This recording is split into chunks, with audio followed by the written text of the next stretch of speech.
We're back with some more Madden 22 gameplay news. I know a lot of you like hearing about the gameplay, the changes, things they're working on, things they're trying to make better. So today EA put out an entire new blog post detailing all of the changes they made from the beta or playtest period of the game that was a couple months back. Now we're going to break all this down as usual, but if you are new to the channel and you don't want to miss out, especially on the early gameplay that I should have for you guys early next week, you don't want to miss out on that, make sure to subscribe, turn the bell icon on so that you get the notification as soon as those videos go live. So the first thing that EA touched on in their new post is the catching. Now we've talked about this briefly on the channel, but they went a little bit more in depth. So a bunch of complaints that they were having for years, and even somewhat during the playtest, even after tweaking this already, were that the receivers and defensive backs needed to be more aggressive in attacking the ball, and that the catch mechanics aren't always responsive. Now, as most of you know, we've talked about this on the channel before. Ever since they went to the two-man animations more heavily, especially when it comes to catching, like wide receiver and DB interactions,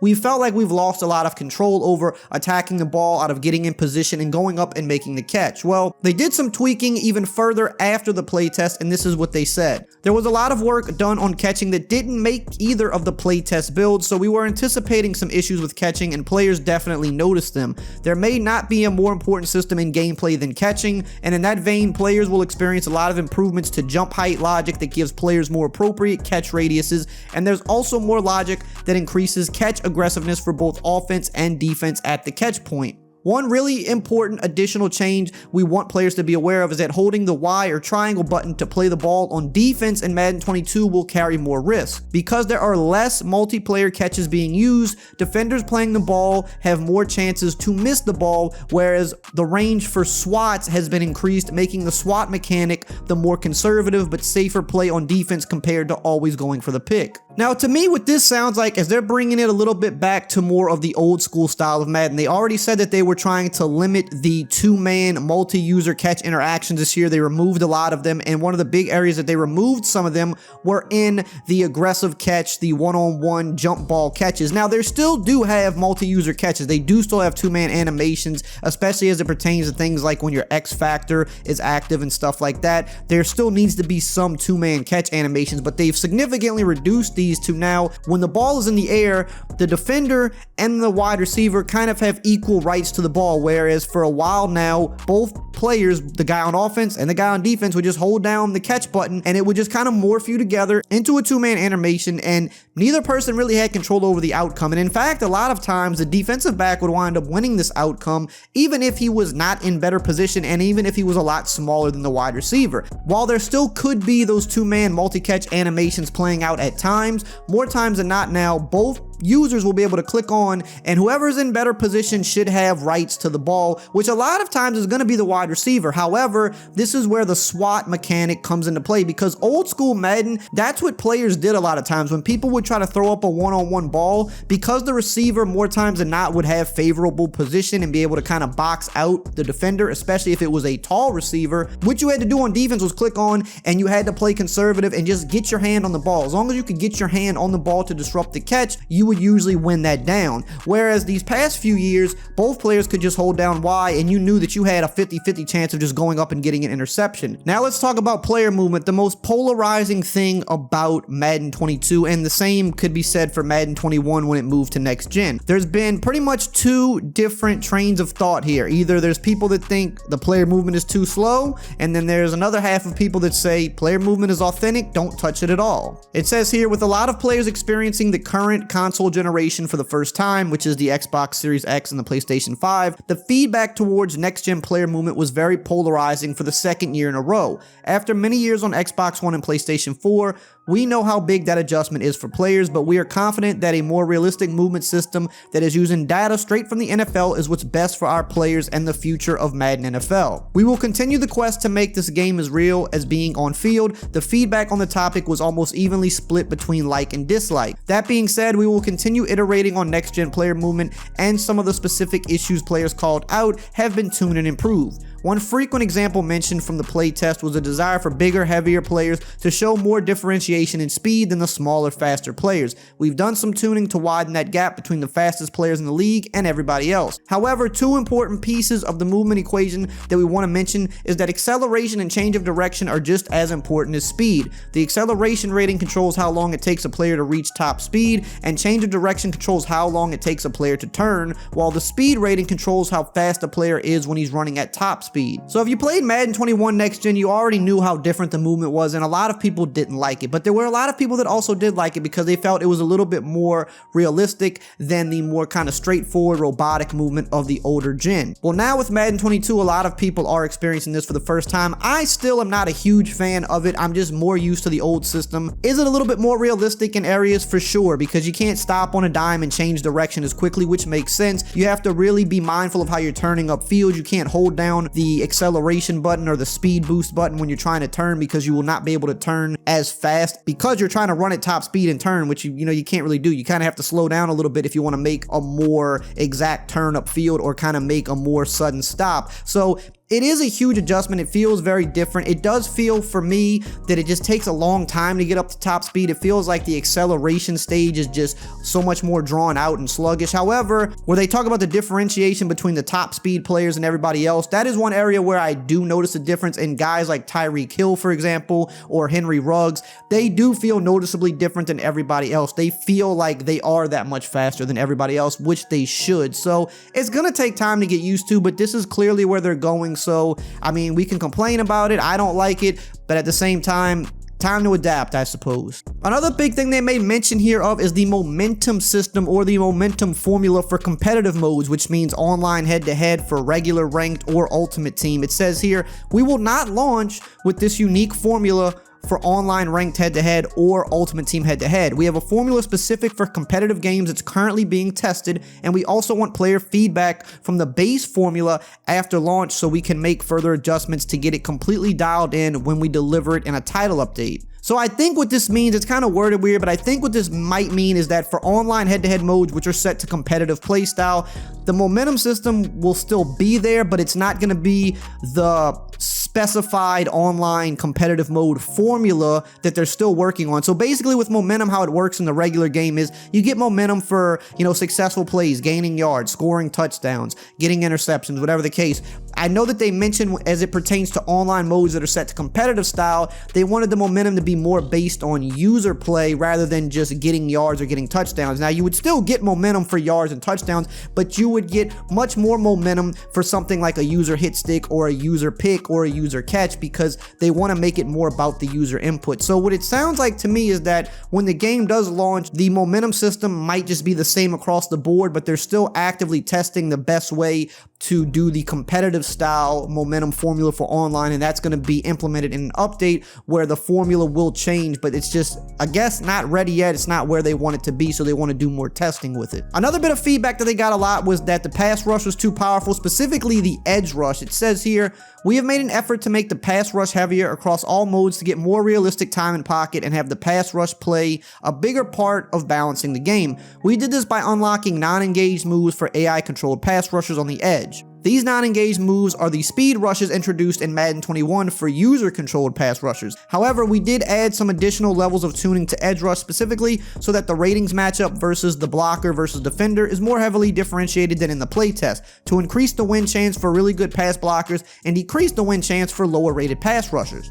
Now, this is something I definitely noticed and even talked about when I did my review of the playtest, where I said, the pass rush really was pretty heavy, and this sounds exactly like what they did in Madden 20. They said the same thing, where they wanted to make the pass rush heavier to get more realistic time in pocket, but to me, much like the beginning of Madden 20, the pass rush was just a little too crazy, and it didn't feel like you got realistic time in pocket a lot. It felt like you got, 1 second flat or like a second and a half on way too many occasions, where I think they're trying to aim for more of that like 2.5 to 3 seconds.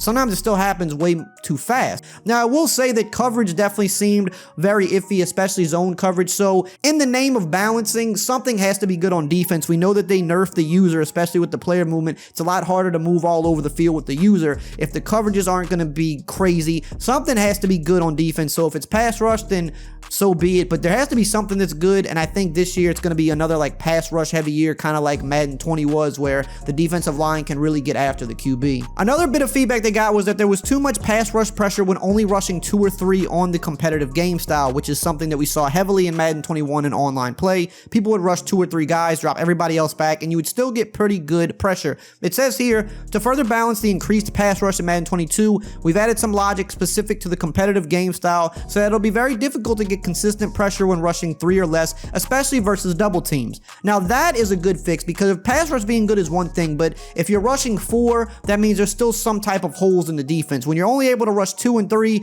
that makes it significantly more difficult. However, I definitely have to see this to believe it, because I know in the beta and just for years now, double teams are the worst blocks in Madden. Players split double teams quicker than they split one-on-one blocks. So in the beta, they were just as bad as ever. They're saying that they, did some tuning and fixed it, but I really have to see that one to believe it, because it's just been such a consistent issue for years now. Here's another one that's really big. It says here, for launch, we are distributing the gunslinger ability to more quarterbacks. We will continue investigating ways to improve QB releases for further title updates, while still ensuring that QBs are properly differentiated and that all QBs cannot make every throw that elite QBs can. Now that's great, because for years now, since these were introduced, Aaron Rodgers was the only player with the gunslinger ability, and especially since they've started to slow down the actual releases of quarterbacks, you find a lot of people when they play with regular teams using the Packers, because Aaron Rodgers feels like the only guy that can make quick throws, whereas there's a lot of other QBs like a Josh Allen or just, a number of guys that have a quick release and they can get that ball out and they can gunsling it. So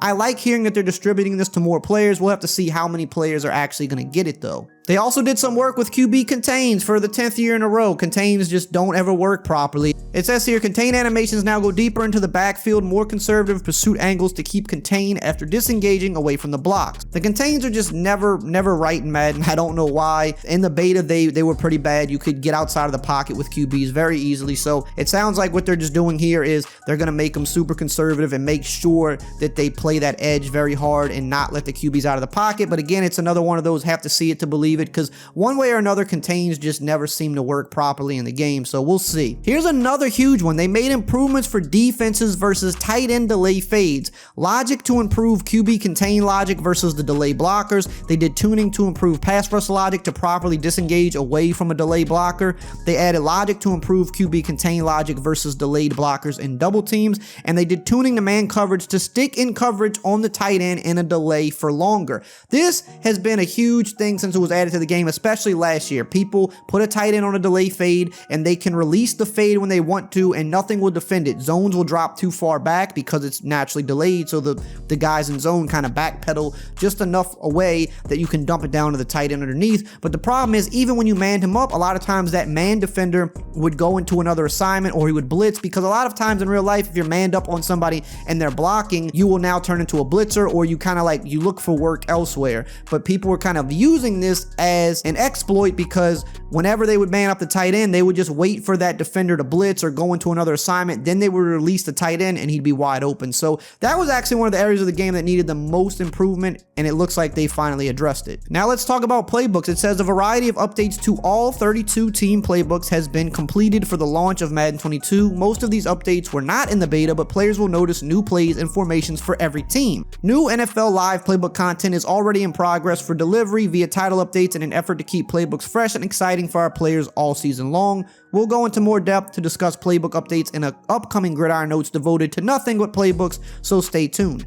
I definitely did see playbook updates in the beta. I don't know if they were all of the updates, but I definitely saw new plays and formations. But this is something they dropped the ball with last year. They said they were going to update playbooks a lot last year. They didn't do it at all. So we got a lot of new stuff to start the game, which is nice, but it says that they're going to try to update them throughout the years. Another thing I have to see to believe, because they didn't do it last year. Lastly, we have some franchise mode feedback. It says franchise received more ideas and suggestions than any other mode, and we greatly appreciate the community's consistent passion, engagement, and feedback. Here are some things that they did below. It says they did some fatigue tuning. It said that players noticed that their starters would quickly become too fatigued to to play, particularly when practicing in full pads, and would not return to games to replace backups even when having ample time to recover. It says here that we made improvements during the second week of the playtest and have continued to tweak the fatigue system since then. It's important to us to create meaningful decisions around weekly strategy that feel authentic and fair, and we'll be soliciting more feedback from the community following the release to ensure that fatigue plays a balanced role on a weekly and season-long scale. Free agency. Players noticed that stars and top players were not receiving free agent interest or signing contracts, causing high overall players to be available for veteran minimum contracts. It says that we've taken multiple approaches to address this quality of the offseason free agency and team building, starting with the amount of money teams have. To create more opportunity for players, we've increased the amount of available cap space in the first 2 seasons, as well as the base amount of the cap room to start. These changes, along with logic updates, team spending logic, and player valuation, will cause teams to engage with top players throughout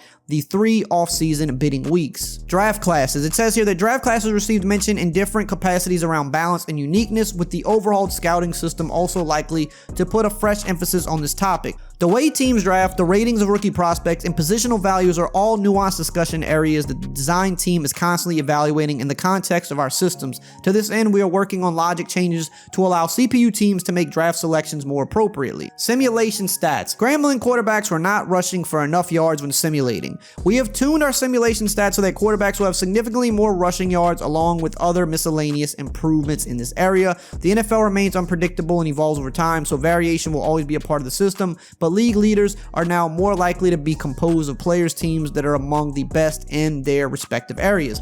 Well, again, we'll have to see this to believe it, because this is another area that they've just not gotten right for a while. Scrambling QBs just don't seem to rush for a lot of yards when you simulate through franchise. So that's it. I mean, a lot of gameplay changes, some tweaks there to franchise. Overall, some good things it sounds like, but again, we have to kind of see, does it hold true when we play the game? Because a lot of times they say they fix things, they tune this, and it still feels the same to us. So that's it for today. Remember, subscribe, turn the bell icon on. We got gameplay coming next week. And as always, I will see you guys next time.